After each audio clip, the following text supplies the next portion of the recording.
The intention of my work is to try to make dinosaur species be real in the same way that modern species are.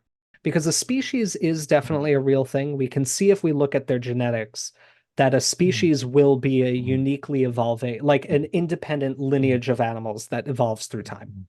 Using the tools that we're developing in my research with my collaborators, we'll probably be able to test that. And then if there are new species, we would find them. This is Dr. James Napoli.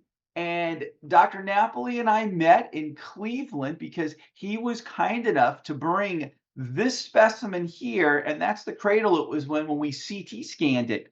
Tyrannosaurus rex, there was a recent paper that proposed that T. rex actually had to be split into three different species. I was an author on a paper that said that that wasn't true. And there doesn't seem to be any strong evidence that that's the case.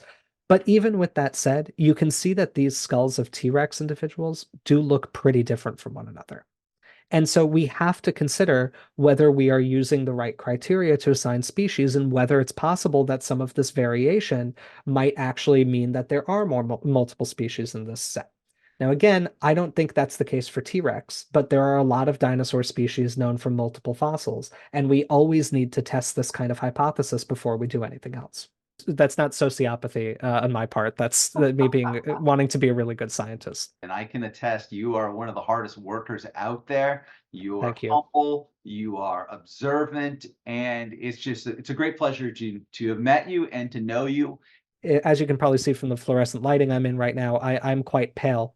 And that's because I never see the sunlight because I'm working on my papers all day in this basement that I work in. It hasn't happened in like 10 years, but I can do it.